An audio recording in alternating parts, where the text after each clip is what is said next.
Hola amigos y amigas, ¿qué tal? Buenos días. Pues primero que todo, agradecer a las y los organizadores de este evento que me hayan invitado a participar con ustedes.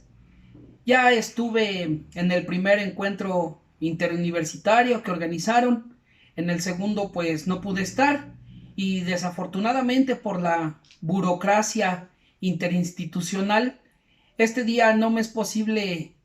acompañarlos en presencia, pero para suplir esta situación, pues estoy grabando este video que espero sea de utilidad. El tema de la discapacidad visual en la educación en general y en la educación superior, junto con los puntos de desinterés, resistencia y aportes, como lo señala el título del encuentro, pues es muy complejo, es muy amplio de abordar y también es muy interesante. Voy a señalar algunos aspectos de manera breve, de manera concreta y espero tener claridad al hacerlo. Bueno, primero lo que quiero explicar respecto a la discapacidad visual es que tenemos dos posiciones encontradas para construir el concepto de la discapacidad visual. Por un lado está la perspectiva médica con la definición que señala la Organización Mundial de la Salud y por el otro lado tenemos la perspectiva del modelo social de la discapacidad, que es el que se encuentra en articulación con el paradigma de la educación inclusiva. El primer, la primera perspectiva, la que tiene que ver con el ámbito médico, nos señala que la discapacidad visual es el resultado de una deficiencia y que esta deficiencia impide la ejecución de algunas funciones de la vida cotidiana o que limitan la ejecución de estas, de algunas de las funciones de la vida cotidiana. Es decir, que desde este modelo médico, la discapacidad viene acompañada por la misma deficiencia como tal, en sí misma. Y por tanto también se entiende que de alguna manera es responsabilidad de la persona. Por el contrario, cuando hablamos de discapacidad desde el modelo social de la discapacidad, pues aquí comprendemos que el concepto de discapacidad se construye no a partir de la deficiencia ni a partir del sujeto, sino a partir de la presencia o de la ausencia de recursos, de oportunidades de acceso y de herramientas que son las que permiten a la persona con una deficiencia realizar una, varias o todas las actividades de la vida cotidiana, como el estudio, como el desempeño laboral, como la convivencia cotidiana, etcétera. Entonces tenemos estas dos posiciones encontradas. Una que habla que la discapacidad es inherente a la deficiencia y la otra, la segunda, que es la que nos indica que la discapacidad no es el resultado de la deficiencia, sino que la discapacidad es el resultado de la respuesta inadecuada o ineficaz que da el entorno para la persona con la discapacidad. Lo que coincide, lo que se puede articular de las dos perspectivas es de que existen por lo menos dos expresiones o dos formas de discapacidad visual. Una que es la baja visión moderada o profunda, y esto quiere decir que la persona ve un poco, con diferentes características, con diferentes cualidades, pero ve un poco. Y la otra forma de expresión de la discapacidad visual pues es directamente la ceguera y pues como todos sabemos esto hace referencia a que hay una ausencia total de la percepción de estímulos luminosos y de estímulos energéticos que interpreta el cerebro para convertirlos en imágenes. En términos generales pues son estas dos las situaciones o las dos perspectivas que tenemos hoy en día y que de alguna manera están contrapuestas una con la otra. ¿Cuál es, cuál es la situación abordando el punto el punto del desinterés, como lo señala el título. Bueno, a mí me parece que en términos generales, desde la educación básica hasta la educación superior, el tema de la inclusión de las personas con discapacidad en el sistema educativo y en las aulas se ha visto dificultado básicamente porque en lugar de que haya sido o que esté siendo una perspectiva y una política internacional implementada con el consenso, con la mediación, con el consejo y con la consulta de todos los actores implicados, se ha introducido de una manera poco asertiva y que lejos de que esto sea bien recibido en las escuelas, y hablo desde mi perspectiva tanto universitaria como de profesor en educación básica, pues se entienda más bien como una cuestión de obligación, porque existe un mecanismo de miedo, de amedrentación, de que si los profesores y las profesoras nos negamos a recibir a un estudiante con discapacidad, estamos cometiendo un acto de discriminación. En términos formales esto es así, pero en los términos reales, la capacidad que tenemos en las escuelas, en las aulas y la capacidad profesional que tenemos también para darles respuesta, pues no es la pertinente para que la política se implemente de esta manera. Creo que ese es uno de los puntos fundamentales por los cuales se percibe cierto desinterés en algunos espacios respecto a la implementación de la educación inclusiva y a la inclusión de los estudiantes y las estudiantes con discapacidad, no solo visual, sino en general. El tema de las resistencias, a mí me parece que está atravesado porque existe una tendencia por parte del sistema educativo, de algunas figuras claves en este mismo sistema educativo, que han cometido el error de sustituir el tema de la educación especial por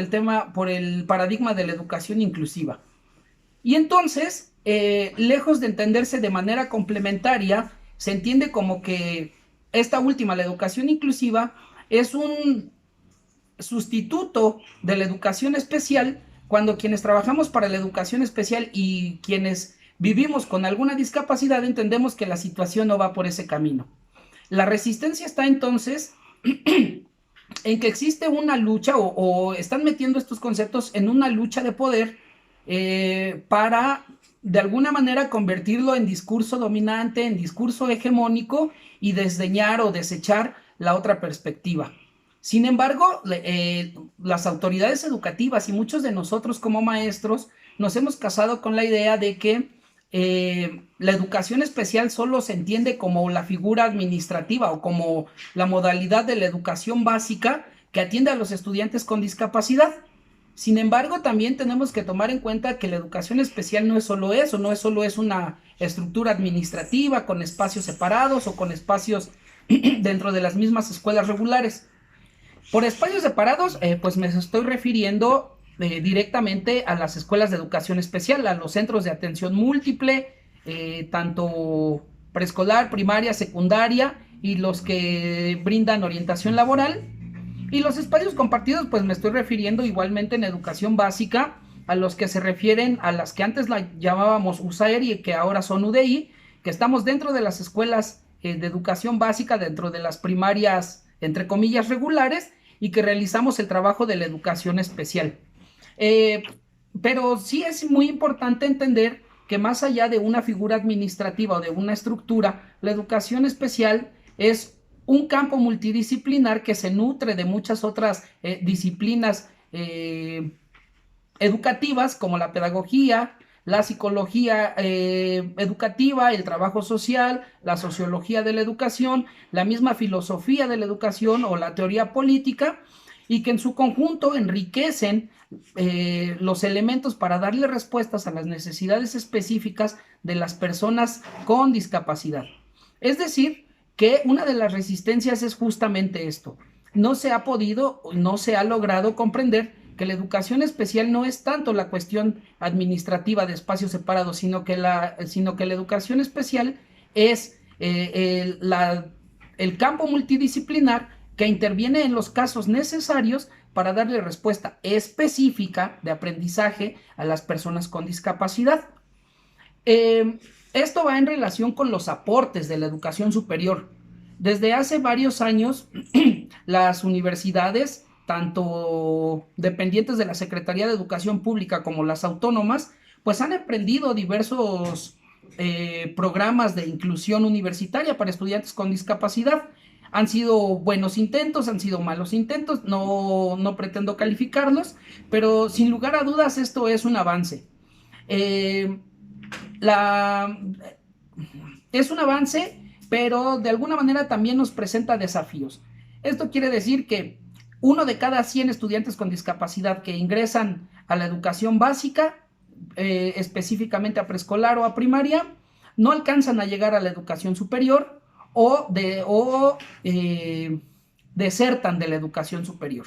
Entonces tendríamos que pensar qué es lo que está sucediendo, qué es lo que está pasando, por qué se presenta esta situación y qué es lo que podemos hacer, qué es lo que podemos hacer como instituciones. En educación básica existe un supuesto que dice que la educación especial solo llegaba hasta el nivel de secundaria, porque en teoría el estudiante con discapacidad para ese tiempo ya tenía que estar de alguna manera rehabilitado. Ya podría estar en un nivel medio superior o superior sin dificultad en el acceso al aprendizaje. Sin embargo, la realidad nos está enseñando que no es así, que también en el nivel medio superior se requiere la intervención de educación especial, insisto, no como un espacio separado, sino como un campo multidisciplinar, y que por supuesto también en las instituciones de nivel superior se requiere la participación de educación especial en varios sentidos. La misma experiencia en las universidades nos ha enseñado que por algunas razones llegan estudiantes con discapacidad visual que todavía no dominan la lectura y la escritura del sistema Braille, que todavía no dominan el manejo de la caja aritmética, que todavía no dominan el uso del ábaco Kramer, que todavía no dominan las nociones de orientación y movilidad y que tampoco dominan el uso de la computadora a través de las herramientas de apoyo tiflotécnicas. ¿Esto qué nos sugiere? Una, que en educación básica estamos quedándonos cortos con el trabajo que hacemos. Dos, que se rompe el supuesto de que la educación especial solo es funcional para la educación básica y que entonces también debemos de entender que nos hace falta en educación media superior y superior para cubrir todos estos aspectos que he mencionado. Y tres, que también existen personas que llegan al nivel medio superior o al nivel superior en una situación, en una condición de discapacidad visual, no necesariamente porque hayan nacido con ella, no necesariamente porque haya sido de manera congénita, sino que a lo largo de la vida pudieron vivir algún evento, algún acontecimiento y por el cual hayan quedado en esta situación de discapacidad visual. Y entonces en ese momento es donde tiene que intervenir la educación especial, porque aquí tenemos que tomar en cuenta que una persona con discapacidad visual que va a entrar que acaba de quedar en una condición, en una situación de discapacidad visual y que está a punto de entrar al nivel superior a cursar sus estudios, pues tiene totalmente el derecho de entrar, pero también tiene el derecho y el mismo Estado está en la obligación de proporcionarle las herramientas materiales y profesionales para que su desarrollo académico y su aprendizaje surja de la mejor manera o se presente de la mejor manera. Pues en términos generales, esto es lo que yo puedo aportar en torno al desinterés, en torno a las resistencias y a los aportes que ha hecho la educación superior, pero también pues los aportes que podemos hacer y los que nos hacen falta desde la misma educación básica y desde la educación especial.